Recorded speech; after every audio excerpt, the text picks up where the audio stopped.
Amigos, hoje eu quero falar sobre as eleições de 2018, essa protelação, esticamento da corda em defesa do Lula. Quero falar sobre a ONU e sobre o ministro Fachin, sobre as questões que pendem aí nos tribunais com relação à candidatura do Lula, presidiário.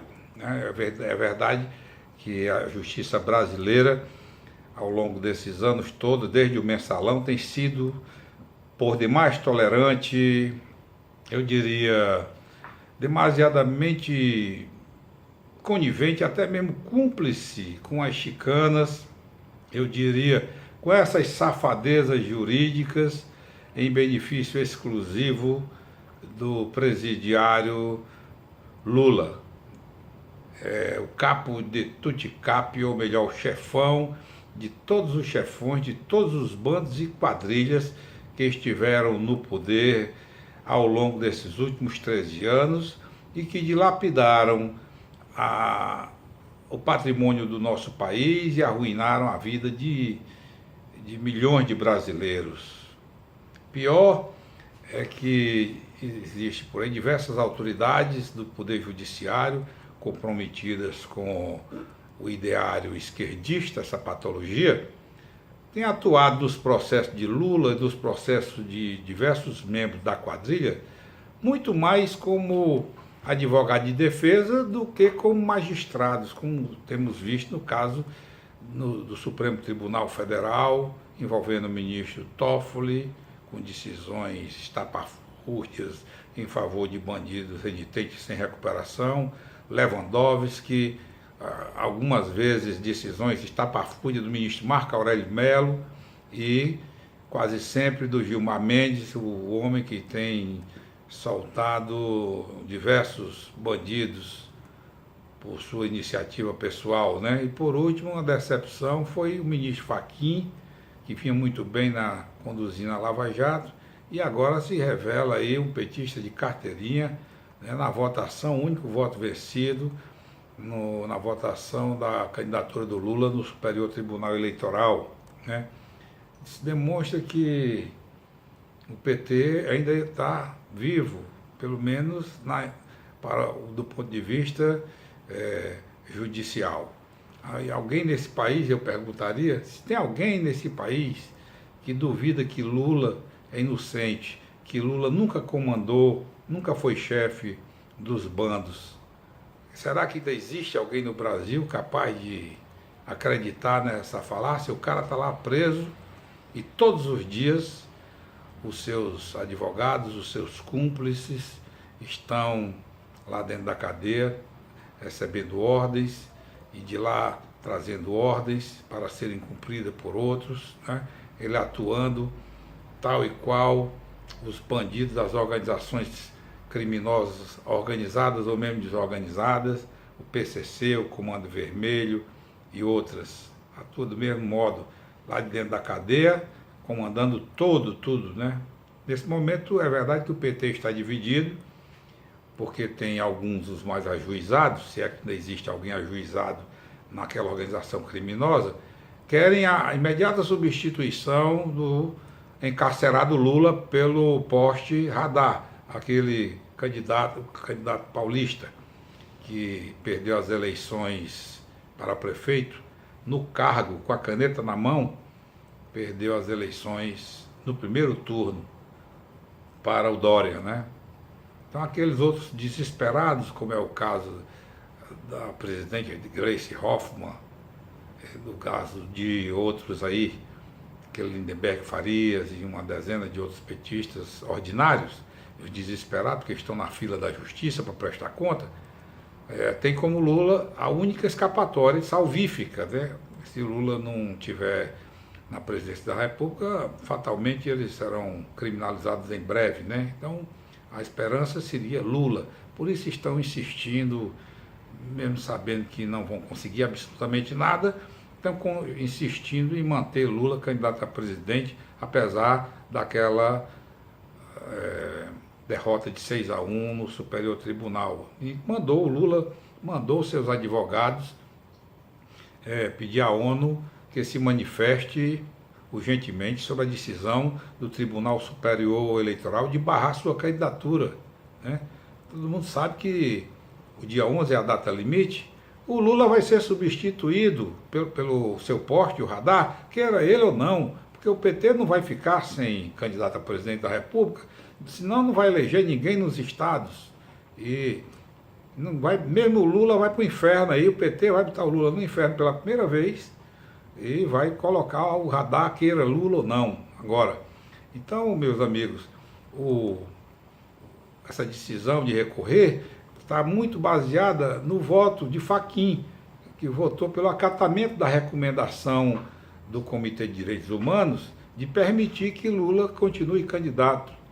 Ou seja, para o ministro Fachin, 2 votos comprados de 2 comunistas do Comitê de Direitos Humanos da ONU vale muito mais do que uma lei de iniciativa popular, né, que foi subscrita por mais de 2 milhões de brasileiros. Então, o ministro Fachin, com certeza, sabe que esse Conselho de Direitos Humanos da ONU é coisa recente, criado em 2006.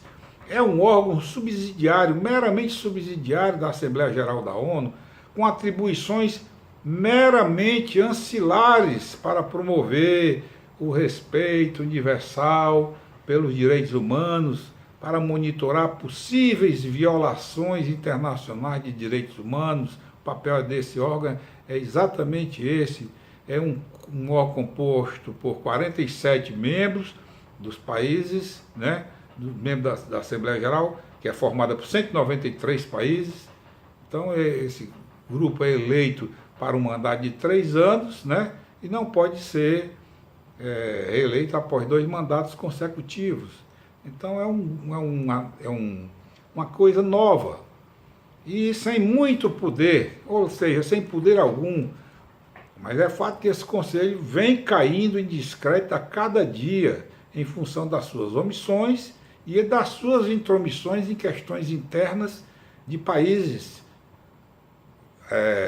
associados à ONU. Recentemente, eu vi boa parte da imprensa brasileira, notadamente a turma do Globo News aí, da Globo, né, criticando o Trump, porque ali não se perde uma chance de criticar o Trump, e criticando os Estados Unidos por ter deixado o Conselho de Direitos Humanos da ONU.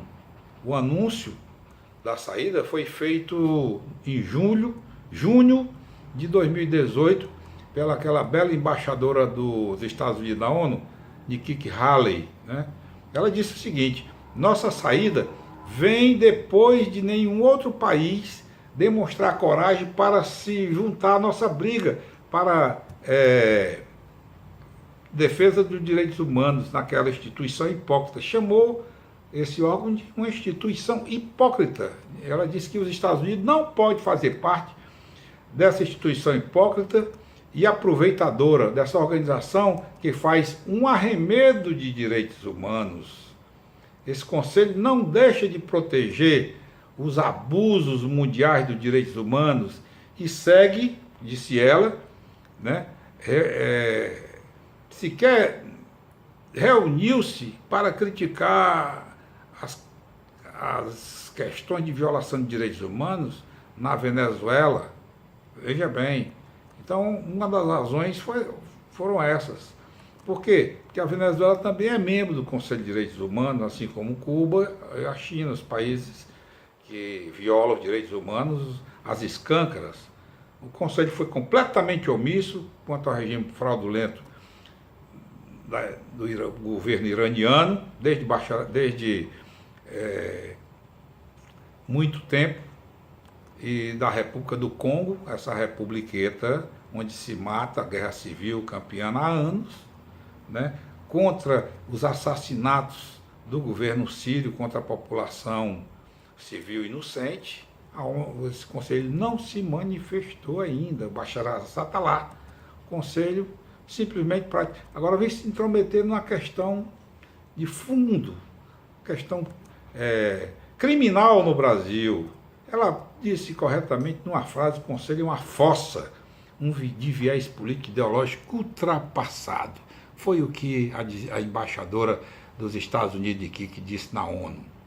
Agora, recentemente, o ex-diretor da Assembleia Geral da ONU, Gilberto Schlitter, se não me engano, Schlitter, ele criticou, demonstrou uma certa surpresa com o voto do ministro Edson Fachin em favor do Lula. O ex-diretor da ONU afirmou que as únicas decisões vinculantes da ONU são as decisões adotadas pelo Conselho de Segurança, nos termos do capítulo dos artigos 38 a 51 da Carta das Nações Unidas, e nada mais fora isso.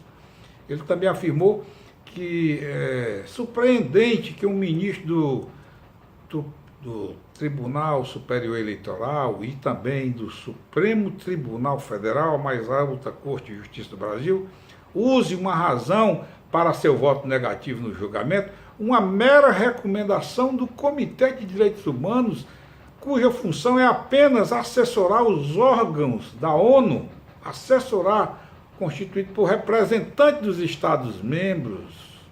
Pelo amor de Deus.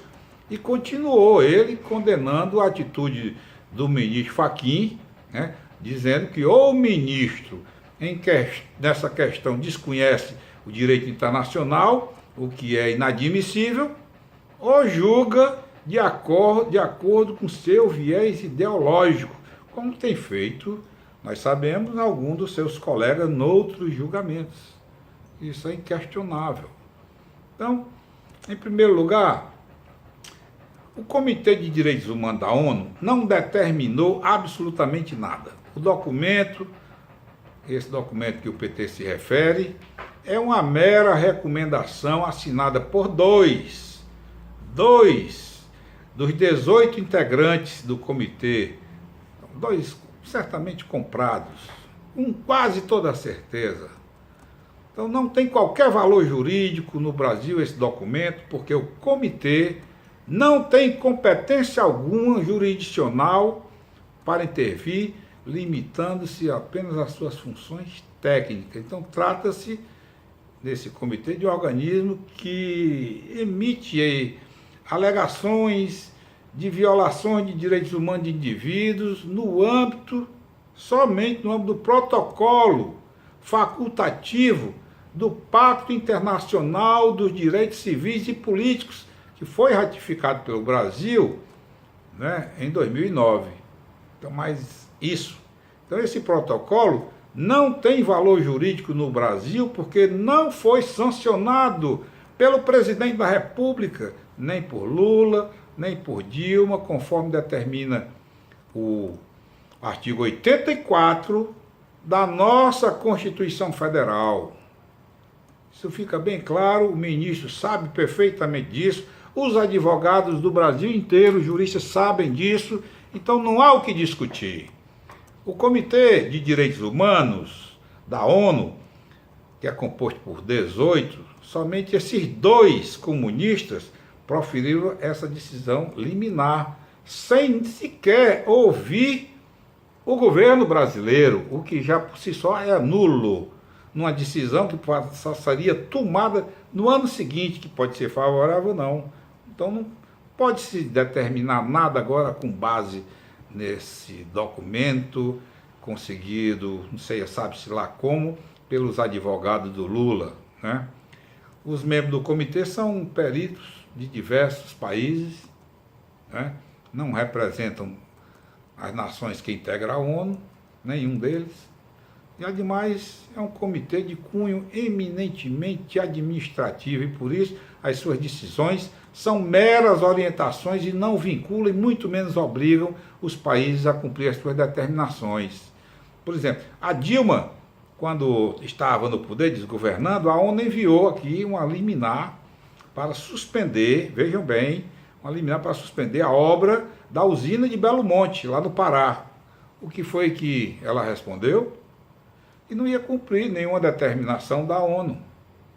Está lá os embaixadores do Brasil, não iam cumprir nenhuma determinação, porque aquilo representa uma interferência externa em questões internas do Brasil e que a ONU não diz respeito. Ok? Para daquela época, vale agora. Não, é um absurdo. A construção da usina de Belo Monte foi ameaçada pela ONU. Ela estava ameaçada porque impactava, segundo os naturalistas exaltados do Brasil, que são muitos interesses, diz que vai prejudicar 24 comunidades indígenas, que são tradicionais agricultores. Índio nunca foi agricultor em canto nenhum. Então, meu amigo, o fato é que sem energia de Belo Monte, daqui a 10 anos vai faltar energia no norte, no centro-oeste e no sudeste. Essa aqui é a verdade. A ONU não tem nada que se meter nas nossas questões energéticas. No dia 1º de abril de 2011, veja bem, eu me lembrei agora, a Comissão Internacional de Direitos Humanos, um órgão da OEA, Organização dos Estados Americanos, pediu ao Brasil para suspender imediatamente o processo de licenciamento, né, da usina, informando que culturalmente ela era muito inadequada às comunidades indígenas. Ou seja, também foi solenemente ignorado.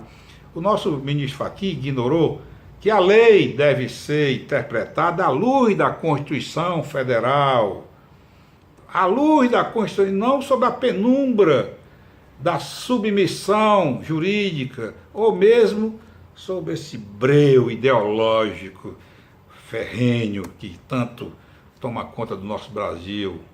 Permitir que 2 técnicos de um órgão venham desconstruir decisões de todas as instâncias do poder do judiciário brasileiro, baseado no sistema jurídico vigente, a ponto de permitir que um condenado por corrupção, por lavagem de dinheiro, que tem uma réplica de processo nas costas, ainda sob investigação, estão pendentes seus delitos, tão ou mais grave do que esse, concorra ao cargo máximo da nação, é uma verdadeira afronta, meus amigos, é um assinte, é uma provocação ao bom senso e à razão, até de um jumento.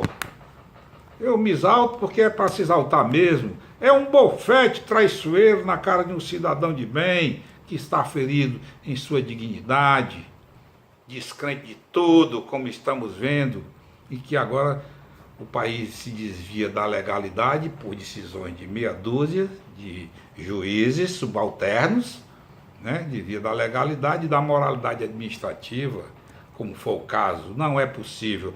Lula é um encarcerado, não pode ser candidato a nada, tem que cumprir a sua pena de 10 anos e alguns meses, e se morrer na cadeia, que morra. É melhor que o Brasil esqueça, que a imprensa passe a ignorar completamente o que esse indivíduo nocivo ao Brasil vem dizendo e o esqueça, porque o final de bandido é o esquecimento ou a tumba. Obrigado.